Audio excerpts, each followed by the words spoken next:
Mic'd up.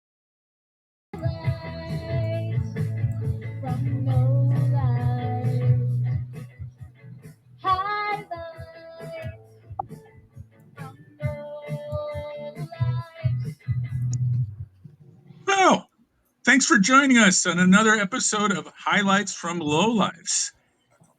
Tonight, I'm joined by Rob Lannerman, Marty Brown, Good evening. and once again, Chuck Arthur. Back by popular demand. Glad to be here. Tonight, I believe, is episode 60. Wow. 60. And we've chosen a interesting topic tonight. Professional baseball players, Major League Baseball players, past and present, who would have been great in another sport, and why. That's not what you told me. Yeah. I mean, it's always wait. That's not what you told me. It's like I have to speak another language every time we come up with one of these topics. So we have decided that we will not choose two-way sports players from the past. So somebody like Dave DeBusschere or Bo Jackson, who already played professionally in two sports. We may talk about them a bit later, but that's not a part of our top five this evening. So that's our rule base. If you want to leave us a question or comment, hit the microphone at the bottom of the screen, and you'll have 30 seconds to leave us your question or comment. And if it's not really, really obscene, we'll play it on the air. Hey, I'll play the obscene ones too. Let's be fair. Yeah. Okay. Well, but we probably won't see the obscene ones. So be sneaky obscene. That's what I'm saying. Sneaky obscene. We'll actually get to read it. So give us your thoughts on this interesting topic. So the Lowlifes are a group of senior baseball players in the San Francisco Bay Area. During the pandemic, we got together on Zoom calls to check in on each other's mental health, and they evolved into these top five lists. We met with the folks at Mic'd Up. They liked us, and we are one of their proof of concept shows, and we've been doing this for over a year. So thanks for joining us. One might say we're the most successful show, wouldn't they? Yeah, well, I would. Yeah. That's a scary thought. Yeah. All right, Robbie, you started off. Give us a flavor for what we're up against tonight. All right. Well, so my first guy may end up on a couple of your lists, but I guarantee you weren't thinking of this professional sport. Driving around in the last couple of days, had a lot of time to think about this topic, and I had hundreds of names lined up. So, but this one just jumped out at me.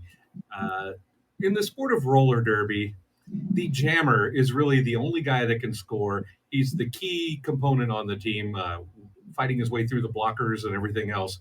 And I think Ricky Henderson would have been the most outstanding jammer of all time had he have chosen to go to roller derby.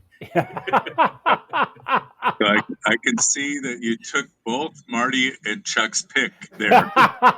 Ricky Henderson, roller derby. They had positive they didn't go with roller derby. Ricky Henderson as a Bay City Bomber would have been classic. That's good.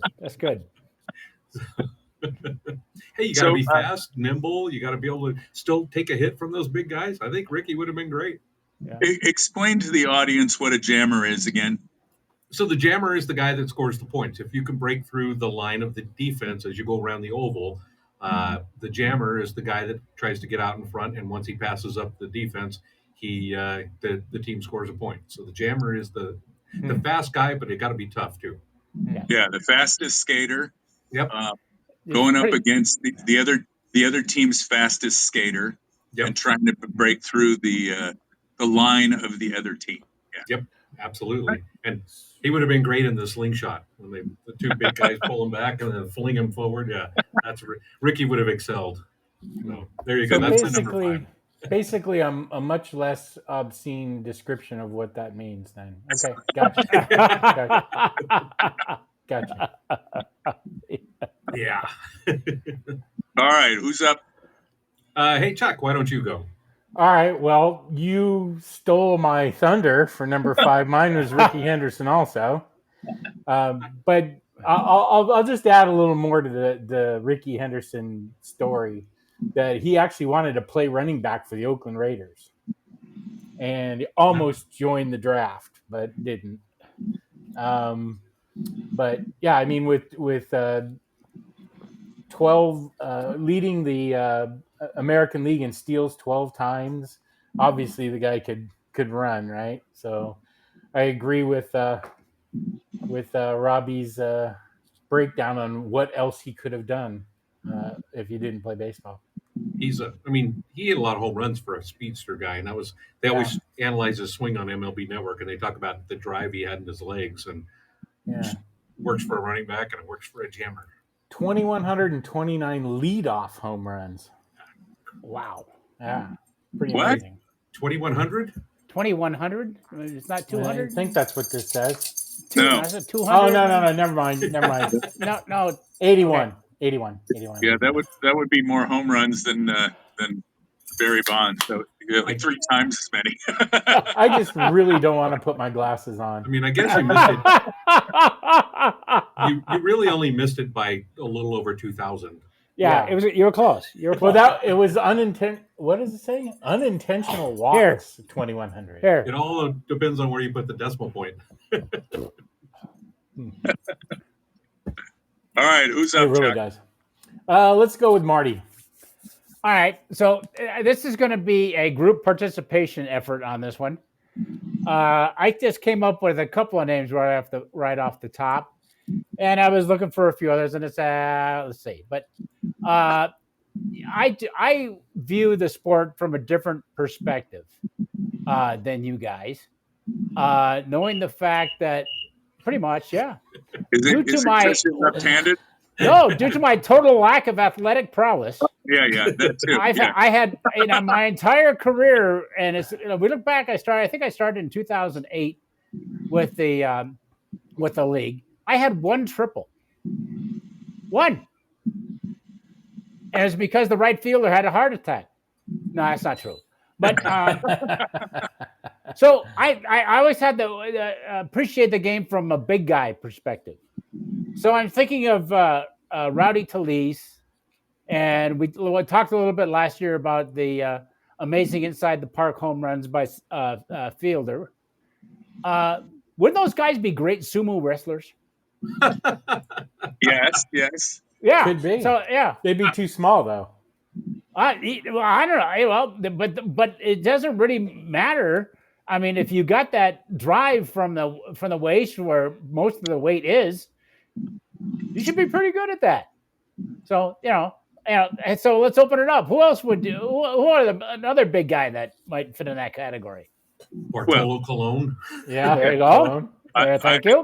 I have the best one, by the way. Oh, go ahead. Daniel Vogelbach. Oh yes, that guy. He didn't last too long, did he? Yeah, that's the one of us. I wanted to say Vukovic, but that wasn't it.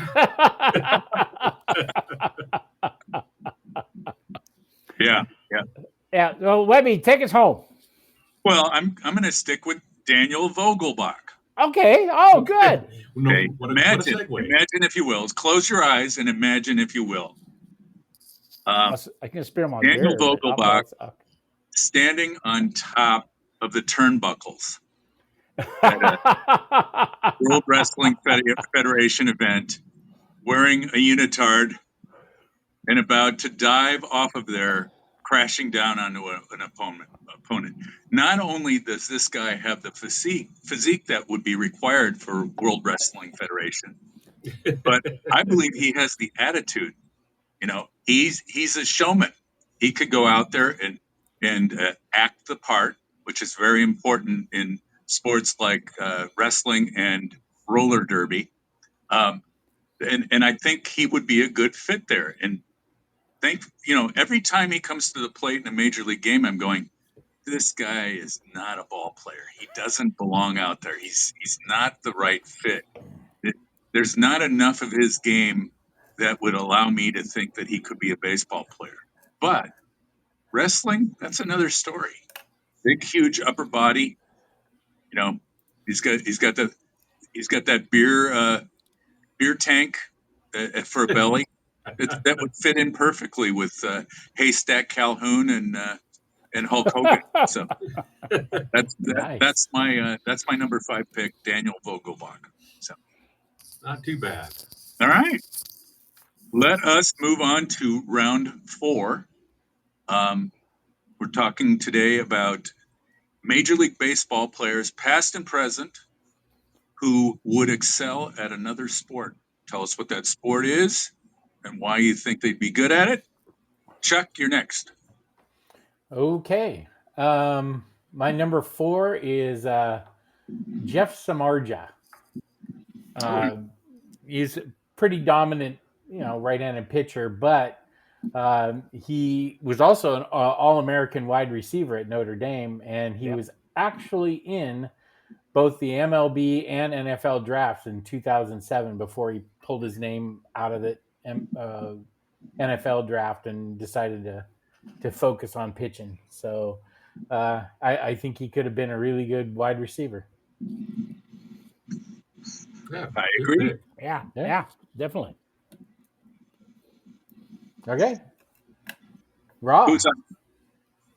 Webby. No, me? Yeah. And I'm going to cheat. Shock. Imagine that. I'm going to get to this guy before everybody else does. The Giants have a 6'11" pitcher named Sean Jelly, Hjelle. This guy throws downhill.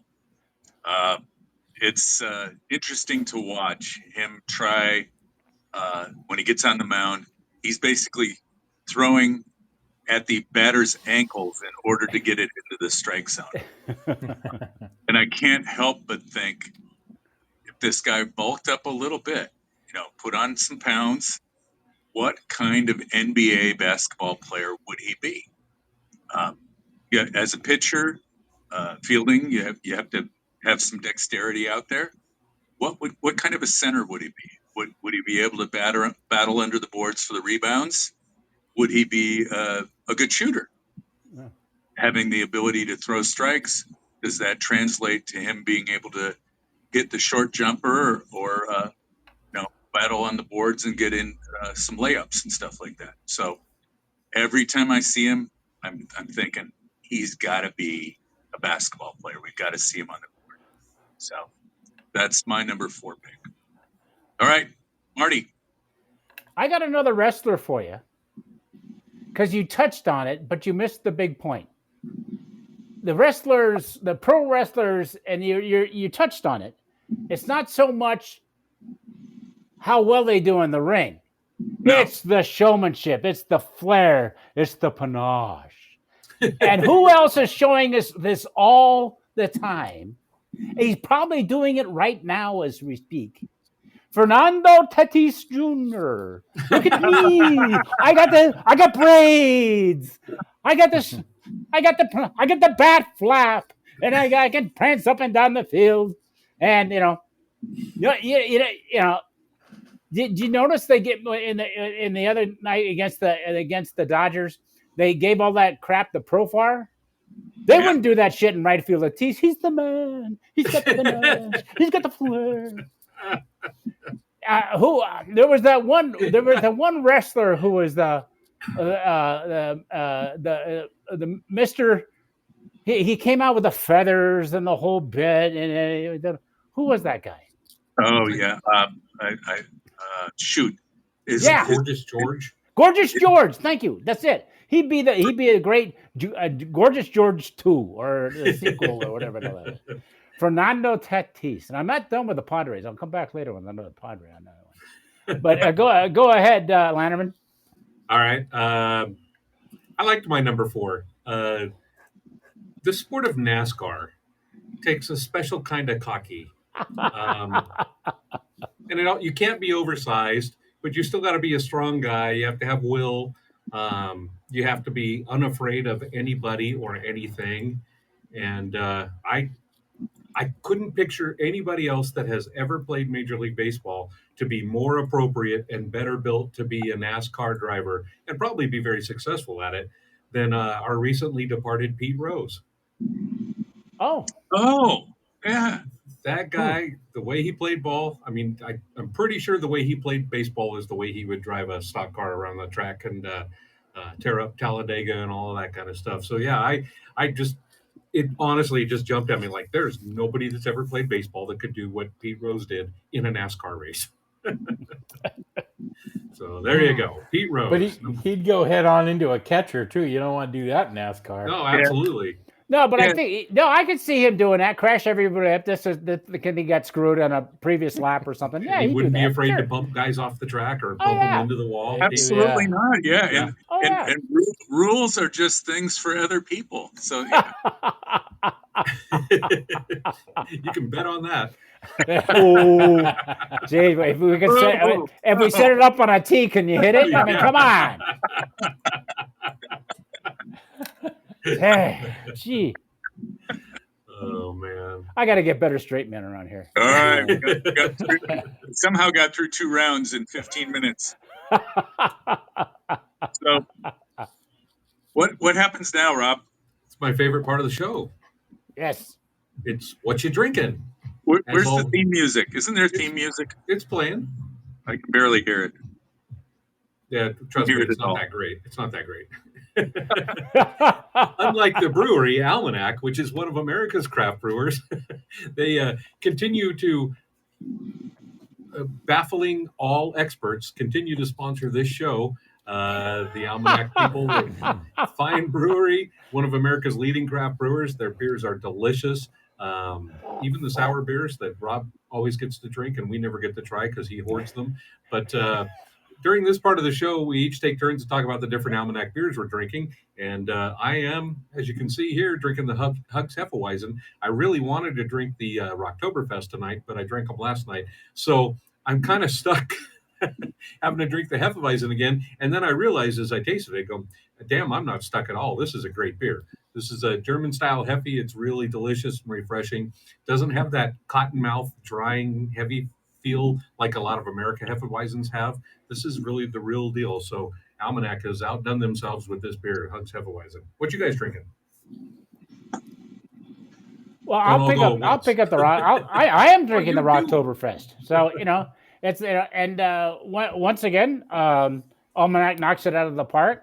You do get that malty taste, but it's not overpowering like the other beers are in the fall. And nice, beautiful color. Great color.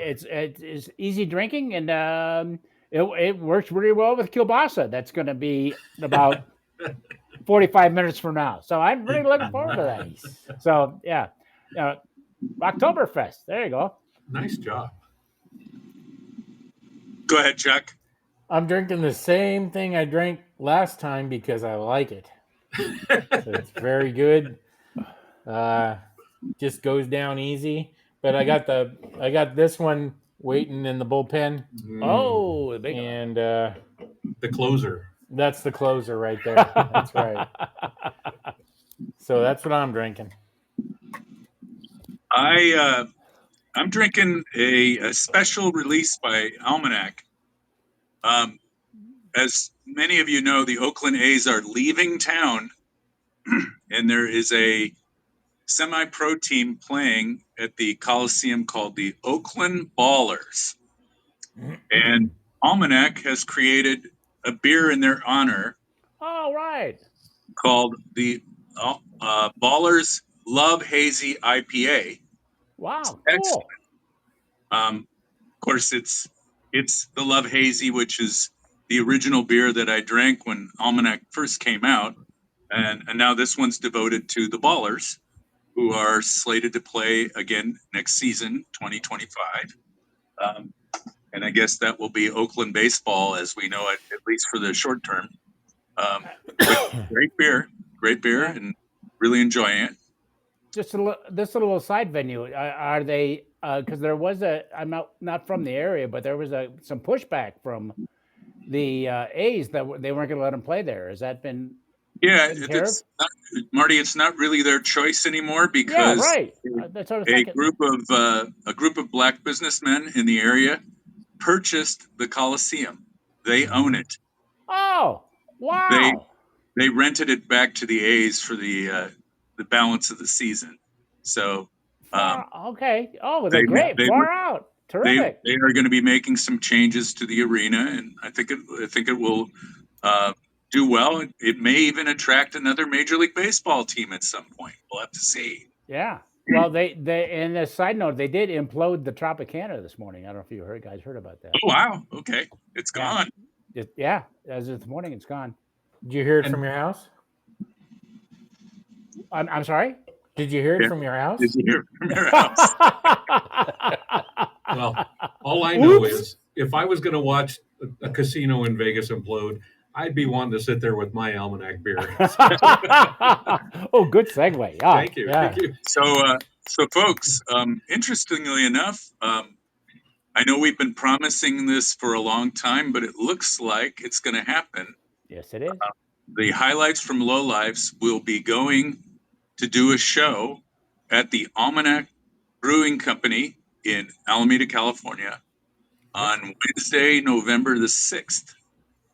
We'll get more details as the date gets closer, but that's the day we will be all entering. It'll have all past and present members of the Lowlifes, so it could be quite the party. Come be in the live studio audience. Yes, Yeah. live Oh. studio audience. Yeah. Anyway, I'm go ahead, having Marty. I'm having my people in negotiations with High Life from the Lights. As we speak. So You have people. my We'll just call you Soylent fine, Green. fine. Hey, if you're in Alameda, stop by Almanac. They are great. Great food, great place to visit, great beers to try. And if you tell them you heard about them from the Highlights from Low Life show, they might take pity on you. That's about it. Perhaps. All right, we move into round 3. I believe Robbie, you ended that round, correct? I believe I did. All right, who's up? Let's go with Marty Brown. Hey, Hey. who led the MLB in strikeouts this Yes, year? he did. What is this, Abbott and Costello all of a sudden? Well, now it's too lowbrow for you. All of a sudden. You didn't read your cue card, did you? You follow the cue cards. It was Cincinnati's Ella de la Cruz. 218 strikeouts. Oof. Now he's a good ball player. And in fact, I'm kind of fond of the Reds. I think they're an exciting young ball club. I think they go places. They're fun to watch. But maybe he should try something else. Maybe something with a little bigger, stick. Pickleball? I'm thinking. I mean, maybe tennis, pickleball. Maybe. Oh, I got it. How about a cricket mallet? Cricket? Yeah. So he's a great athlete. He can run back and forth real quick. He can go all that. I don't know how the heck that cricket game goes, but it's got a bigger ball, and he might be able to hit the ball after all. I think there's a chance for a second coming here. I really think this guy's got potential. I'm thinking badminton. But just kind of stand there. Yeah, badminton would be Badminton, pretty good. Yeah. Yeah. Chuck's Some just big- looking for a way big to say old- shuttlecock. Exactly. I was just going to say that. I just wanted an excuse to say shuttlecock on the air. All right, now why the Lola highlights? What is mic'd up, flashing red all over my screen for? What's this? What's this? My connection's being cut off. I didn't say this. What's going on? Fine, Chuck. You want to take over? You do it. You go. Number 3. Go. Fine. All right. I'll go number 3. I'm thinking my number 3. I'm going to go with Shohei Ohtani. I mean, he's got such good hand-eye coordination with hitting, and he's a fast runner. He's quick. Of course, he can pitch. I'm thinking he'd be an excellent maybe golfer. ping pong player, something like that. Maybe he's a big guy. Maybe even basketball. I don't know. Yeah, possibly. Yeah. You put a lot of thought into this. I did. The part that I didn't understand about this topic was that you had to come up with the actual sport you think they could play. You mean the entire I topic? just thought the entire he's athletic as hell. That's all I need. And I didn't realize I was going to have to put him in another sport. And Well, and there it is. golf and there it ping is. pong, just the only things that came to my mind. Because he's quick, he's quick, hand-eye coordination. So Yes. Yeah. I get it. that's what I got. All right. Robbie, what you got? All right. I thought this guy was strong. He was bulky without being vast or overweight. He won 13 Gold Gloves with pitches being thrown routinely over 100 miles an hour at him. As a catcher, Ivan Rodriguez was probably as good as it gets defensively. And the way he played catcher always reminded me, and I always thought, man, the Philadelphia Flyers could use this guy in that tending goal. Ivan Rodriguez would have been one hell of a goaltender in the NHL. Wow. Yeah, you've those pitches in the dirt way outside that he gets out there and he kicked his leg out like a goalie a lot of the time. He would use whatever he had on him to stop that ball, keep it from going to the backstop. And you remember at not the old Arlington Stadium and not the new Arlington, but the middle Arlington Stadium that he played at, had a pretty deep area behind home plate. So if the ball got past you, guys were moving up. And Rodriguez was one of the best I've ever seen at doing whatever it took to stop the ball.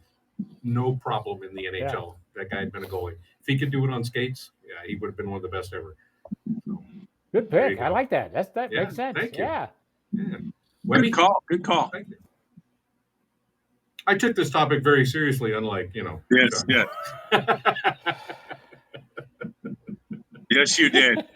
Well, you kind of ruined it. That was mean and totally unnecessary. I know. He totally ruined the topic for me when we couldn't go with Bo Jackson or somebody who actually did play. So he took all the air out of my enthusiasm. Don't forget the three-peat that we had Dion, football, baseball, I know, and a coach now. We can get to that later, but Dion was on my list, man. Dion. Yeah. He's the only player to ever be in a Super Bowl and a World Series in the two major sports. Wow. Yeah. All right. Let me polish off round 3 here. Quickly, please. So I know, Marty, you mentioned sumo wrestling earlier, but I believe I have the perfect player for sumo wrestling. It's former Chicago Cubs catcher Hector Villanueva, or as we called him, Hector Vanilla Wafer. Hector, much like Daniel Vogelbach and Mike Lavalier, did not have the body of a professional athlete. Hector could hit. He couldn't run. He was an okay catcher that they had to sometimes store at first base. But he was as wide as he was tall. And he would have been the perfect sumo wrestler. Being able to wear the cloth and all, and stomping left and right. Those were traits that Hector could have pulled off in another sport, while still being a backup catcher for the Chicago Cubs. So, could have had a multi-career there, and I always could have wore the same uniform even. Yeah. All right, we have finished round 3. Let's move right into round 2. Marty, start us off. Round 2. I said I was going to get back to this particular individual because he's the other member of the San Diego Padres that I really He's a great athlete. He's a great ball player, but I just don't care for him. And he showed that last night in the ball game. If you watched it, Manny Machado was at the bat later in the game, swung, fouled the ball off, and started hopping and limping and dancing around. He was almost to first base, and he had to come back and turn around and hop and limp. And I thought, oh man, he must have took one off the shin or took one off the ankle. They had the replay. It didn't come close to him. I mean, what is this? I mean, if it was my age, all you got to do is turn to your left and your ankle goes out. I can appreciate that at my age, but not a professional athlete. There was a shot later in the dugout. Everybody was saying, "Oh, excuse me." Everybody's saying he must have tweaked his knee or done something like that. And there's a shot in the dugout later, so some guy massaging his calf. Was it the knee or the calf? Was it the elbow? You know what? He's in the wrong sport. He would have been a great English soccer player. Oh! Don goes, oh! I was wondering where this was going. Yeah, he'd be perfect. I'll say, So, and the funny thing, the side point, do you ever notice those international soccer matches and stuff? Somebody goes down. It looks like the Keystone Cops. They got stretchers. I mean, we are in the 21st century. We got carts and we got ambulances and we got paramedics. But no, we got soccer. We come out with it. That's the sport for Machado. English soccer. I think that was one of my favorites so far. That's perfect. The overactor, yeah. I mean, yeah. Oh yeah. Robbie, go ahead. All right. I'm going to switch. I had somebody for number 2, but I think this is funnier. The other one was super serious. This one's way funnier and also appropriate. So, you're welcome. The sport of highlight requires great dexterity in terms of not only catching a ball that could be traveling 180 miles per hour. Highlight to everybody. All right, your segment's coming up. Not only do you have to use stay in your lane. You have to catch a ball that could be traveling at 180 miles an hour. You have to be able to throw it accurately on target and deliver it at about 180 miles an hour. And I was thinking about that. It's weird. You get onto these little side thoughts and you go way down the rabbit hole and like, who could both catch anything coming at them and they could also throw it back just 100% accurate on the money. And it dawned on me that there was an outfielder who I think is Hall of Fame worthy that played for the Boston Red Sox, Dwight Evans. Could track down any ball. And guys would stop at first base on clear doubles because they didn't want to test Dwight Evans' arm. So I know he could deliver that. And highlight's such a goofy sport, but I honestly believe Dwight Evans would be able to excel at that sport. And Dwight Evans, highlight. Don't you have to throw with that big what is it, a Bosk? I don't or a sticky wicket. Depends on what you call it. Sticky wicket? I don't know. Is that thing that looks like a giant fingernail? That big curve. Yeah. Don't you? I mean, as kids, we used to have that game, right, with the little basket thing. You try to catch the ball in and then throw it back. That's basically highlight with without the walls. Huh. Okay, that's good. It's good you were able to oversee the sport. Yeah. We got time to fill. Come on, okay.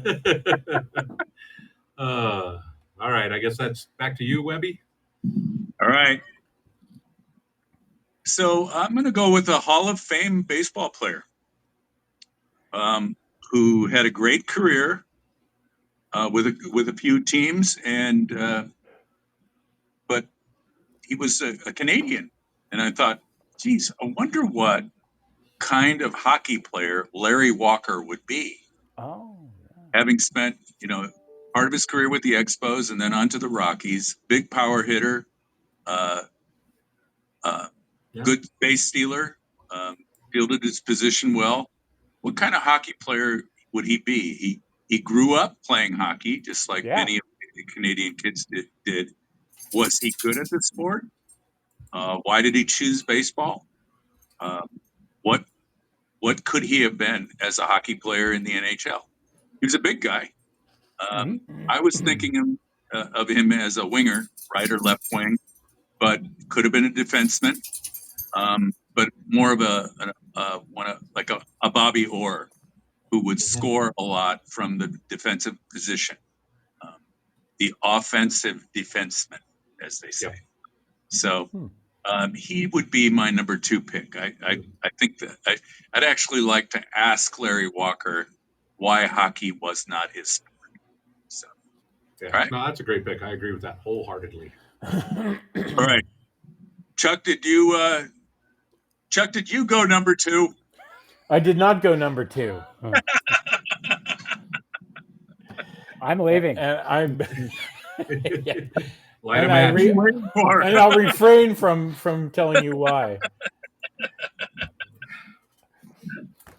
All right. So you want me to go number 2 right now? Yes, and then give us your number 2 pick. All right. What do we Well, find these people? My number 2 is also an all-star baseball player, 24-time all-star, as a matter of fact, Willie Wow. Mays, and just by virtue of the catch, I think it illustrates that he could have been a damn good wide receiver in the NFL. And he's just so damn athletic, the way he ran the bases, everything else. Wide receiver in the NFL. Willie Mays. Yeah, you're I not like that wrong. Yeah, You are not wrong. Hey, we got to what you drinking before we go on to the Oh, cool. next part of the show. What you drinking? Well, it's a high of 86 here in downtown Greater Metropolitan Elk Grove, and I'm having a Seaside West Coast IPA. Very nice. I love it. Thank you to Almanac. All right. Nice job, JC. Yep. Excellent, JC. Nice choice. It's in the water out there. Yeah, it is. They make it from Elk Grove water. Yeah, it's a little known fact. Is that why the little toxic label's at the bottom? Yes. That is a very little known fact that the folks at Almanac want to hide.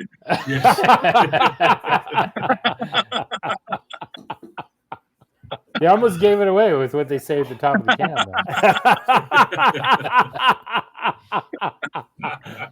I guess we're not going there anymore. Not now. No. Yeah, so November 6th, we'll be live at Chuck's house.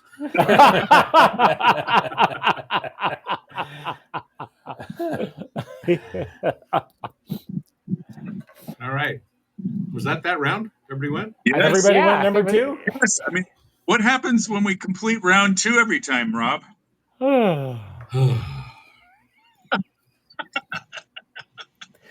And they still let us on. Okay.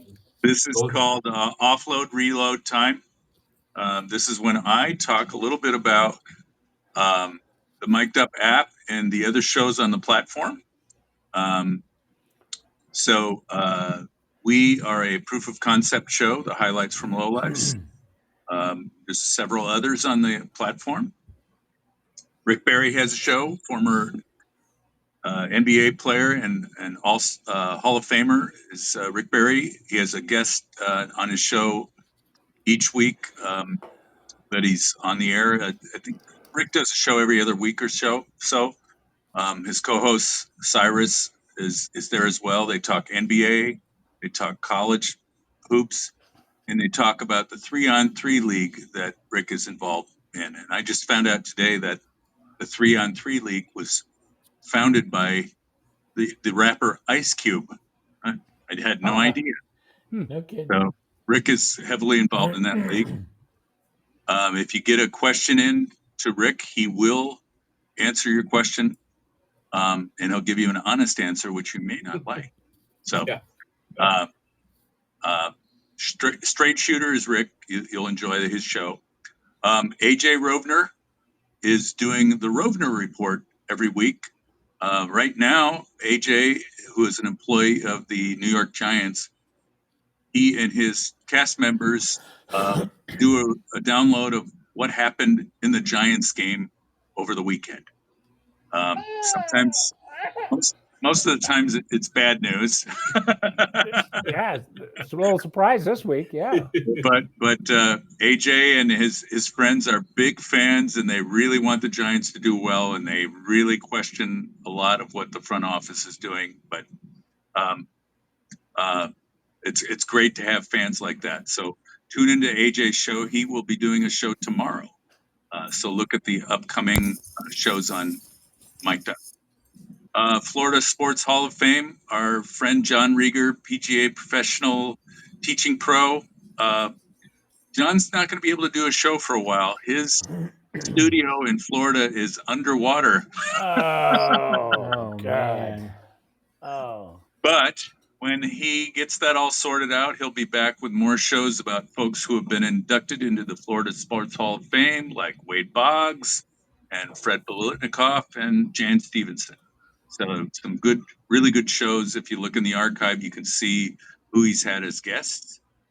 My friend Jim Darby, former executive at Easton Sports, is going to be doing a show tomorrow. The Jim Darby show will be dedicated to Jim's close friend, Pete Rose, who just passed away.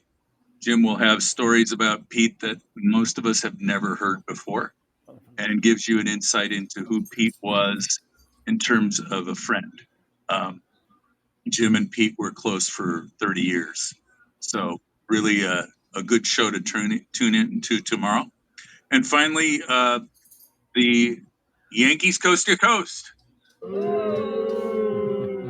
Our friends Mike Miller and Adam Schneider are doing a show each week. They're in prime time right now as the Yankees have just gone ahead of the Royals 3-2 Yeah. in the middle of the 8th inning. And it's possible that the Yankees will move on to the next round. Each week now, Mike and Adam are talking about the Yankees' chances to move further into the playoffs and what they need to do to make that happen. So those are the other shows on the platform. Please subscribe to the shows on Mic'd Up by liking the hosts of the show. Go into a show, find the host, and click the heart next to the show host's name, and that will get you notifications every time they have an announcement. All right, Robbie. I'm up. Let's see. We're going to round one. Who finished that one? Was that me? No. That was you. Yeah, it was you. All right. You. All right. I think we should start off this round with Chuck. No. Hey. Oh, I wasn't ready. I was still studying. Oh, sorry. Yeah, I know. Yankees are ahead 3-2. Okay. Well, my number one, and again, I wasn't really thinking specifically what other sports the guy can play, but probably one of the best athletes to ever play baseball was Jackie Robinson. And in college, he was like an all-star football player and basketball player.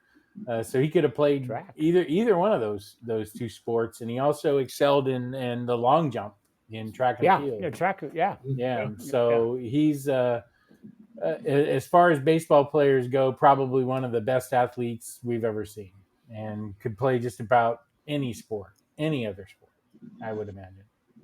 So Yeah, I think you're correct in saying any sport, and then that way you can say I did the topic the right way. yes, that is correct. At least you got the number one right. Okay. Yeah. Yeah, I did. All right, Marty, let's go with your number one, please. All right. Okay. All right. First of all, in my number one, I had to do a little research and I had to reach out and thank you, Rob, for helping me out with this. But the only reason I have to indulge me for a minute, but the only reason I bring this guy up because I was there when this happened, and it was a Giants game, and there was a catcher.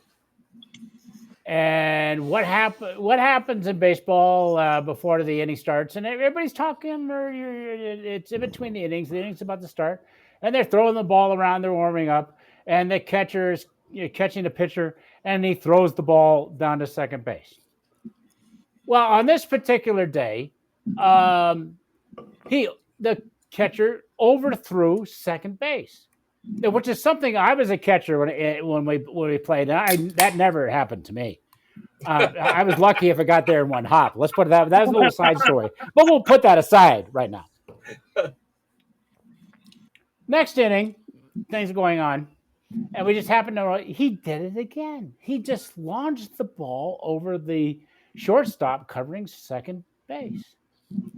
And then the next inning, the greatest thing ever. And I need you to envision this. So they're now he's overthrown twice, and now they're lining up again to do it. Now he looks up to throw the ball down. The shortstop's on the base. The second baseman's right in line behind in center field, 10 feet behind. There's the center fielder, 20 feet behind. And one of the I'm not sure who it was, right fielder, left fielder, is there. There's 4 guys lined up as a joke as he throws the ball down and tries to get to the second base. What an arm Johnny Rabb had. I mean, and to be able to do that, boom! I mean, 3 innings in a row, he launches that thing. And you know what?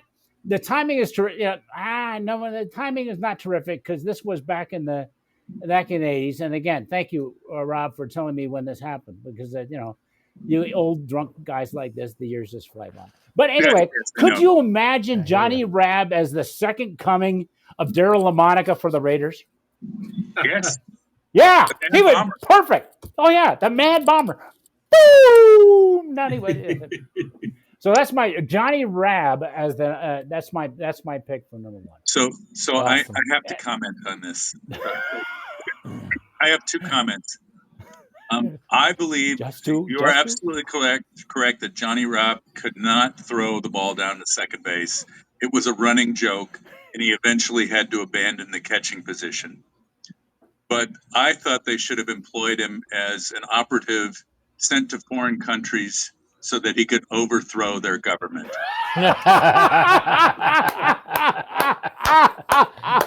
He'd do it every time, wouldn't he?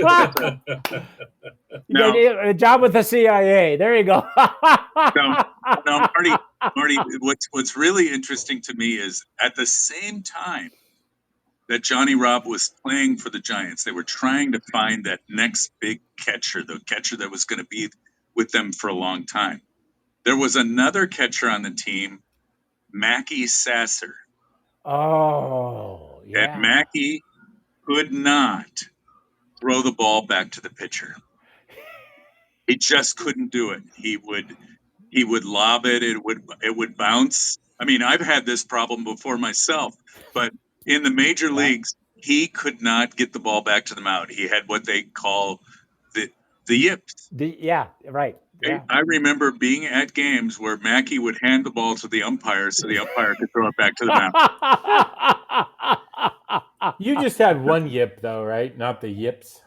No, I had several. I had several yips. I know that. There's a couple of pitchers in this expanded league. Wants nothing to do with me because I know exactly what that's like. Oh, okay. Webby, so thank you very much for helping me out with that. I appreciate that. So, so I'm going to turn it over to you. You're number 1. Okay, I got one that I think you guys can all identify with. Watching this guy mash home runs year after year after year, you're thinking, I wonder what kind of an athlete he would be in several different sports that required just being a large human being made of muscle. Frank Thomas, the Hurt. Oh, yeah, the Big Hurt. What would he be? At first I was thinking, wow, he'd be a great running back. And I'm going, screw running back. He'd be a great linebacker. Wait a minute. He'd be an awesome defensive end. Like every position on the field except maybe quarterback and punter. Would you imagine you're a defensive end and he's a pulling guard and he's going to take your ass out my on God, a here he sweep? Oh my God, here he comes. I quit. Oh, gee, yeah. Oh, yeah. So football is one. But I think he'd be pretty good basketball player too. You're thinking, oh my He's God, pretty agile. he is Charles Barkley embodied. He's the round mound of rebound, as we used to call Barkley. Right. What would he be like under the boards? He's a tall man. You're not going to move him out of the way. He's going to get that ball if that's his job. He's going to beat you to it. He's going to move you out of the way if he needs to. And if So he And hits they're both free Auburn Tigers. yeah. Yeah. And if he hits free throws, he can replace Shaquille O'Neal. I mean, even if he doesn't hit free throws, if he can like get 50%, then he's even better than Shaquille O'Neal. So That's right. There you go. I see him and I'm going, wow, this guy was gifted with a body that could be successful in almost any sport. So Yep. Frank Thomas is my number one. He That's a was. good I one. think he could sell the shit out of Nugenix Total T as well. I'm just guessing. He was wildly successful in another sport though, Stratomatic. Oh, Yes, he was. 1-5. All right, Chuck, what is the number one pick? I think I've already gone. Yeah, I think it's down to me. I had Yeah. Jackie. Okay, sorry. No worries. So mine is a real student of the game. I mean, obviously you have to be an athlete to play baseball, but there's athletes and there are baseball players in the world, and this guy was a baseball player. He many people consider him to be the greatest hitter of all time, and he really broke down hitting to a science. And there's a sport that I think, and when we first brought up the topic, this was the first guy. I mean, immediately came up with this guy and this sport because it requires mental fortitude, which he had. It requires great strategy and great understanding of what you're doing in the sport at every given moment. And I think Ted Williams would have been one of the greatest PGA Tour players of all time. As a pro golfer, Actually, that's pretty cool. It is. right? I mean, who else would study swing mechanics so thoroughly that he knew exactly what he needed to do with each kind of shot? And I think he would have thrived on the PGA. Mm-hmm. Wow, Yeah. that's cool. Yeah.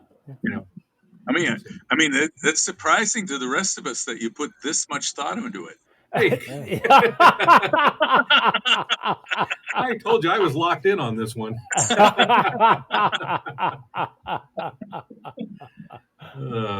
So there you go. All right, we Very have good. completed all 5 rounds, and it looks like we have at least one huge contributor to the comment section. Robbie, I'm not sure how to play these in order, so I'll get it. We have a huge contributor, and he's also a big guy.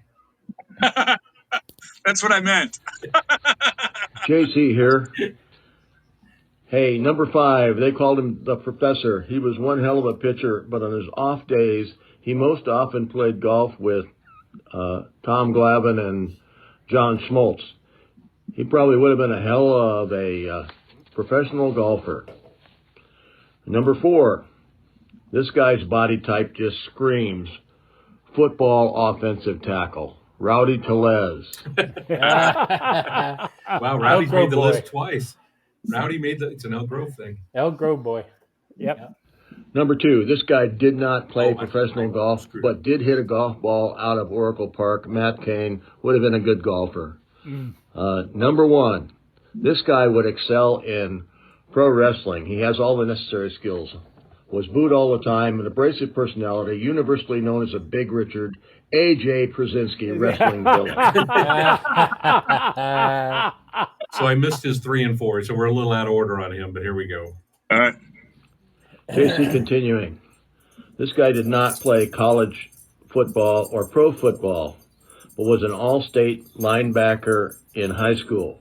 Looking at his size and the fact that he started out as a catcher with the Chicago Cubs, I think Kyle Schwarber would have made a heck of a tight end in pro football. Good call. So he had Greg Maddux as a professional golfer. In my honorable mentions, I had Greg Maddux as a professional darts player. Darts player. That's a good one. Oh, you should have used that one. Yeah. Yeah.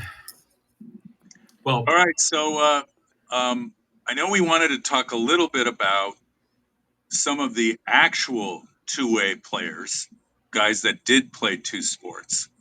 Go ahead, Chuck. Go ahead. Like I said, he's going number 2 again. I'm going there. No, I had a couple on the list like Bo Jackson and Deion Sanders, but the number one guy, you kind of have to go way back because he played 8 seasons in the NFL as a halfback with 6 different teams, and he played 6 seasons in the Major League Baseball with the New York Giants, the Reds, and the Boston Braves. But he also won gold at the 1912 Olympics and the decathlon and pentathlon. Jim Thorpe. Jim Thorpe. Yeah. Good pick. Yeah, Great just pick. a freaking amazing athlete. Yep. Great Yeah, pick. and he also won an award in ballroom dancing in 1912 while he was in college. I did not know that. Yeah. It's just a little nugget I wanted to add in case you didn't know that. Yeah. It's right up there with Nugenics. Total T. Don't forget to say Total T at the end. Chuck just wanted to say shuttlecock. That's correct. That's correct. There's that red light again. Gene Conley and Dave DeBuscher, Good. longtime pitchers in the big leagues in the 60s. They were also NBA players, both of them. DeBuscher was a New York Knick in the 70s, but a Chicago White Sox in the 60s. Conley played for the Braves in baseball. I'm not sure which basketball teams he played for. Celtics. He was a Celtic. Yeah. Danny Ainge, another basketball combo. I actually saw Danny Ainge play baseball in person, and he had maybe one of the worst days I've ever seen a Major League Baseball player have. I think he struck out 3 times and made 2 errors. But he did make it to the major leagues. He did play for the Blue Jays and then went on to play for the Celtics, which was the sport he excelled in. Couldn't have been worse than Michael Jordan, was he? Michael Jordan, yeah. It couldn't have been worse than him. Yeah. It isn't. I mean, we all make fun of Michael Jordan's baseball career, but you know what? It isn't easy to hit 200 in Double A. You think? And he had the wherewithal and the gall and to put it all aside because this is what I want to do. And damn everybody, damn the torpedoes. He wanted to do it and he did it. And I truly take my hat off to the man. I thought that was great. I agree. Yep. Yeah. All right. Any good honorable mentions other than Greg Maddux playing darts? Well, I had John Burkett for the Giants was a professional bowler. Correct. You remember how Burkett started from the windup looking like a bowler. Yes. It was crazy. And then, of course, Mason Saunders had great success as a rodeo superstar. But he is probably better known as Madison Bumgarner. No kidding. Really? Yep. Oh, wow. Okay. During his baseball career, he competed on the pro rodeo circuit under the name Mason Saunders. Oh, really? Wow. Yeah. I don't know. It only got uncovered in that final season when the Giants decided not to re-sign him. Didn't he compete in motocross too? Yeah. Jeff Kent did that too. Jeff Kent, yeah. But Mason Saunders. Oops. Yeah. And nobody in the rodeo circuit watches baseball, so nobody knew who he was. He's just a North Carolina boy riding a horse. Wow. I no longer care about the players you're mentioning. I want to see how obscure of a sport you can say. Well, how many speedsters can now? And I saw it on ESPN. A professional tag. Yes. You're running around for obstacles and then had to tag Hey, the guy. Marty, wasn't that on ESPN 8, the Ocho? The Ocho. Hey, I don't have a life, so I watch all this shit. Okay, give me a break. I mean, that sounds like it's on the Nuevo.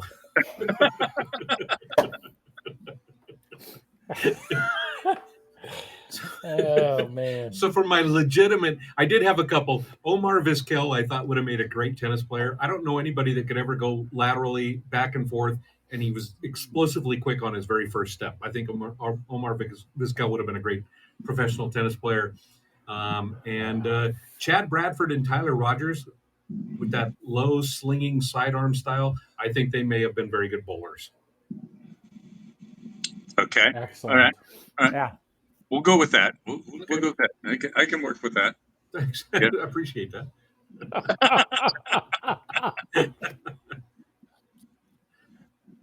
All right. Anything else, guys? No. This was a fun We got topic. it. It worked out well. It did. Yeah. Yeah. Yeah. Even I though I was didn't skeptical understand the to start topic, with. I had a good time.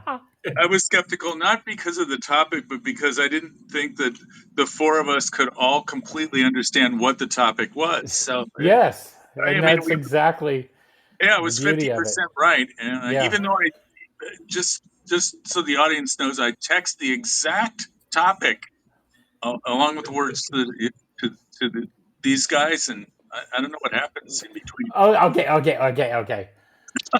Did it say that you had to say the name of the sport that the guy could have excelled in? Did it specifically say that? You just thought they could excel at a sport. At a sport. Another sport. Now, but remember, this is the same guy that drinks that toxic water they make the beer out of. So, you know. Big love, baby. Oh, boy, Almanac's going to love that. I'm sure they're looking forward to our visit on November 6th by locking the doors as in the early afternoon before we get there. If it is toxic water, it's the best toxic water I've ever had. They're gonna pour bong water in Chuck and Marty's cans. Well, here's your beer. That's right. As soon as we come in, they're gonna go, "Hey, which one's Chuck and which one's Marty?" That's right. We All just right, wanna so know. folks, we will be back here next Wednesday with a new topic as yet to be determined. I'm sure it'll be as exciting as this one was, as they all are, right? It will. So please tune in next Wednesday, 6 p.m. Until then, thanks for tuning in. Robbie, play us out. Thank you, Almanac. Thank you, Almanac. See you in a couple weeks.